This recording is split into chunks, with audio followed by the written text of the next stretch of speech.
For many people, the M4A1 FL-10 will be the obvious choice as your first premium French tank. But is this tank worth the money? And is it even worth grinding the French tech tree? Alright lads, today I'm going to be talking about the history, performance, weapons and tactics of this vehicle. Beginning with the basics, the M4A1 is a rank 3 battle rating 4.7 vehicle, located in the French tech tree.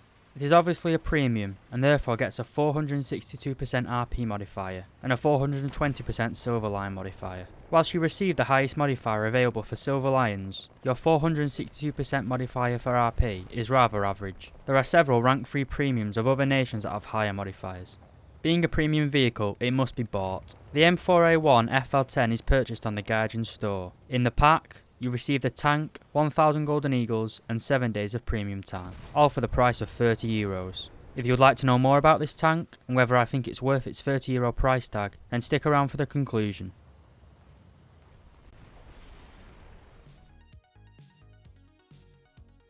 During World War II, tens of thousands of Sherman tanks were produced. After the war, the Western nations were already developing the next generation of tanks, notably the British Centurion, American M26 Pershing and Soviet T-54 tank. Due to the next generation of tanks entering production, the Western nations started selling off and donating their ordered tanks to less developed countries, notably the Arab and Israeli nation. During the early 1950s, the 76mm gun on the Sherman was considered fine for dealing with any threat, but towards the late 1950s, with the emergence of the next generation tanks entering mass service, the older Shermans were rapidly approaching the point of being obsolete. This was a particular problem for Israel, as the Soviet Union began exporting thousands of T-54s and T-55s to many Israelis' Arab neighbours. Egypt was also in a similar situation, as in the late 1950s, Britain began exporting the Centurion tank to Israel. While both Israel and Egypt began receiving next generation tanks, the overwhelming majority of their tank forces still comprised of the older Sherman tank. Both countries went to France for the solution, and this is where our story of the M4A1 begins. France had been developing the AMX-13 light tank. This was a small agile vehicle which essentially used a modified German Panther 75mm gun in an oscillating turret. The Israelis sent a delegation and looked at the tank. They liked the gun but didn't like the armour of the tank. To cut a long story short, the Israelis used their existing Sherman hulls and modified their turrets to house the new French gun. This is essentially what the British did with the Sherman Firefly during World War II. The end result of the Israeli project, albeit with a few differences, can be found in game as the M4A4 SA-50.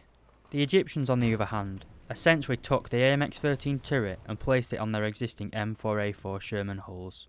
You may have already noticed that our premium vehicle is the M4A1 hull. This is because the French premium in-game is modelled on an early prototype the French developed using an older Sherman hull as a testbed. When the Egyptians purchased the turret, it was placed on their already existing M4A3 and M4A4 hulls. The upgunned Egyptian and Israeli Shermans met during the Six-Day War of 1967, where they did battle across the Sinai.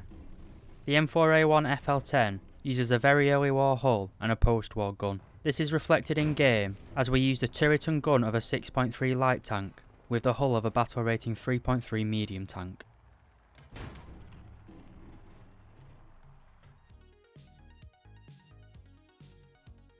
The M4A1 is powered by the Continental R-97 C1 radial engine, producing 460 horsepower. This engine is more than adequate for this vehicle of this weight, as the M4A1 only weighs 30.3 tons. This weight and a 460 horsepower engine gives it a rather good 15.2 horsepower per ton. The forward acceleration is very good. You accelerate up to your top speed of 38 km per hour pretty quickly, and even low speed turns are pretty snappy. Sadly, you do not get neutral steering, as again, this is an early Sherman hull. However, the thing that truly lets this tank down in terms of mobility is its awful reverse speed of 4 km per hour.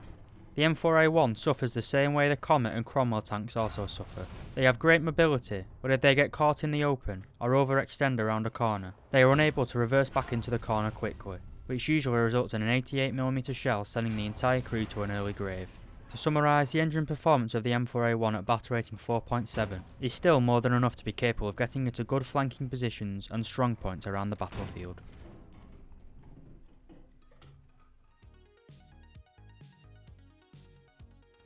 As I mentioned earlier, the hull of this tank is essentially identical to the French medium tank at battle rating 3.3.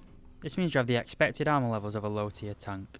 Starting with the lower front plate, as you can see, the armour is only 63mm thick, and whilst being angled at 54 degrees, it only has an effective thickness of 90mm. At battle rating 3.3, this armour is pretty good, but at battle rating 4.7, it leaves a lot to be desired.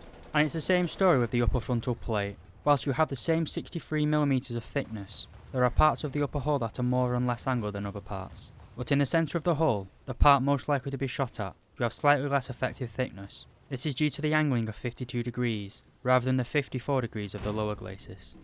The sides of the hull are a constant 38mm thick, with no angling at all. This will protect you from heavy machine guns and some explosive rounds, but the guns of most reserve vehicles will be able to penetrate you from your side. The turret armour is no better either, with the front of the turret only being 40mm thick. With its angling of 44 degrees, the effective thickness of the turret is only 57mm thick. It's no wonder why the Israelis were so displeased with the AMX turret, when a late 1950s tank only has around 2 inches of effective protection for the crew compartment. Especially when you realise the side of the turret is only 20mm thick, meaning American 50 cals can penetrate your turret if they get close enough.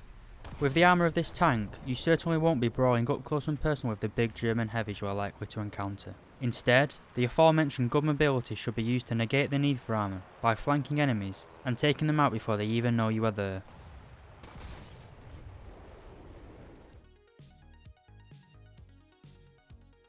We have now covered 2 out of 3 of the main aspects of tank design, mobility and armour. We will now look at the last aspect, firepower, and this is where this tank shines. The M4A1 FL-10 is armed with the 75mm SA50 L-57 cannon, the same gun found on the AMX-13 at battle rating 6.3. As I mentioned earlier, this gun is essentially a modification of the KWK-42 found on the German Panther series. And with a lineage like that, you know it's going to be good. The gun only gets access to 2 different rounds, with only one of those rounds being realistically usable. The first round is a high explosive round, with a penetration of 10mm and filled with 675 grams of TNT.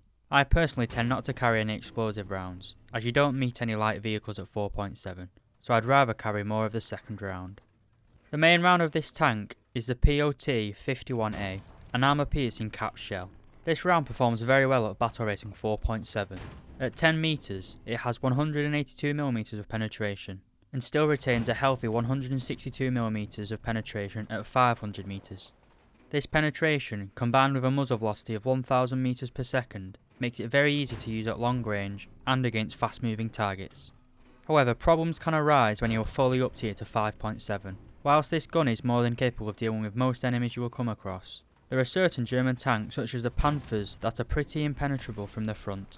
There is a small exception as part of the side of the turret, but this is a very difficult shot to hit. Your only options when dealing with Panthers is to either run away or flank them. Apart from the pure performance of the gun, there are other factors about this tank which makes it superb.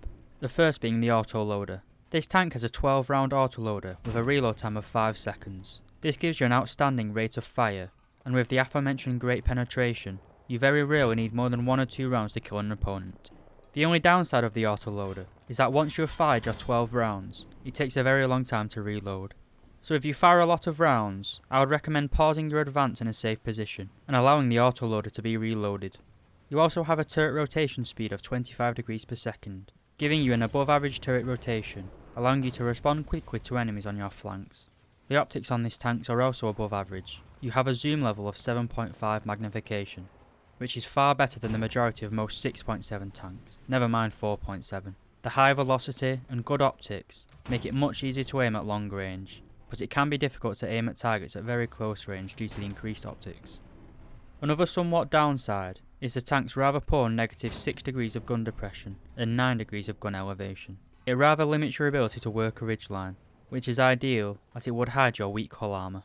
Overall, the gun on the FL-10 is incredibly good, even in a full up tier, but there are certain enemies that you just cannot reliably penetrate from the front, even from medium ranges.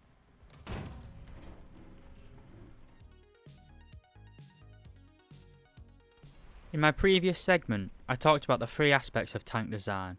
We know the M4A1's armour is weak, but our firepower and mobility is good. So on the battlefield we should try and avoid direct firefights with the enemy. Instead, relying on your superior mobility to either flank enemies or put yourself in strong positions and allow the enemy to come to you. I typically take this tank to the sides of the map, as staying on the flanks prevent you from being flanked. and somewhat protects your rear, which is needed for a tank with such little armour. Your gun is able to penetrate pretty much anything you meet head on. However, I would recommend getting into a defensive position and allowing enemies to come to you, instead of you driving into them. This is due to your armour being pretty much non-existent, and only really being there to stop the tank falling apart when driving. Because your APC shells have no explosive filler, aiming for an enemy's ammo rack is the most effective way of removing them from the battle. But even hits to the centre mass of a tank with this round is usually fatal. As mentioned, a particular downside of this tank is its reverse speed. It limits your ability to quickly peek out and take shots, especially in combination with your poor gun depression, which means you have to drive pretty much right on top of the ridgeline in order to fire. When on top of the ridge and fired, your poor reverse speed severely limits your safety, as you can't retreat back into cover quickly. The M4A1 is essentially a glass cannon, a powerful gun but with very low survivability. It is an excellent support weapon, and if you can get into a strong position, your excellent 5-second autoloader can completely blunt an enemy offensive push. In ground forces, a single tank is pretty useless, and it's all about lineups. So, is the French lineup any good? Well, in my opinion, the 4.7 French lineup is pretty good. What they lack in numbers of vehicles, they make up for in firepower.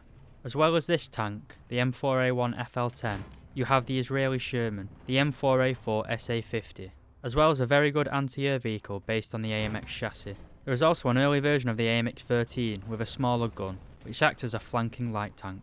It also has a pretty good close air support plane in the form of the French P63 C5. This makes the French 4.7 a rather powerful, albeit small, lineup.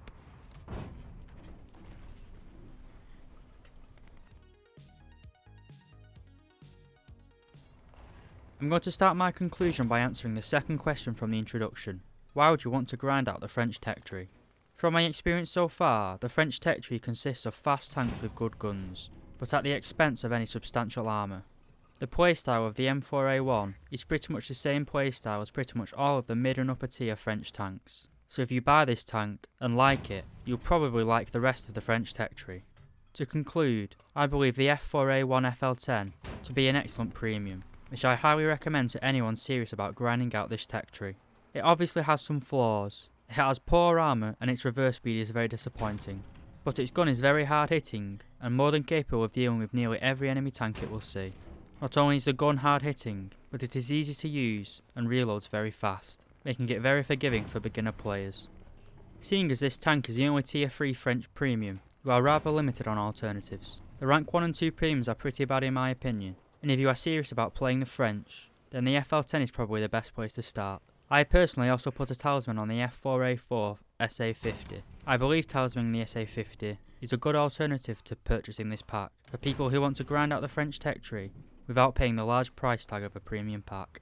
So, on to the price. I am fairly happy paying €30 for this pack. I personally haven't had any issues playing this tank. It was a little bit frustrating when I was first playing it, as I had no other French 4.7 vehicles, but now I've grinded out a good chunk of the French tech tree. It is a very powerful asset to the lineup, and considering the gun is more than capable of performing at 5.7, it can even be used as a backup in a French 5.7 lineup. Again, I do not regret picking up this pack, and I would highly recommend it as the first starter premium for the French tech tree. Not only is it a great tank, but it also encapsulates the playstyle of the later French tanks. I hope you found this video useful lads, and thank you very much for watching.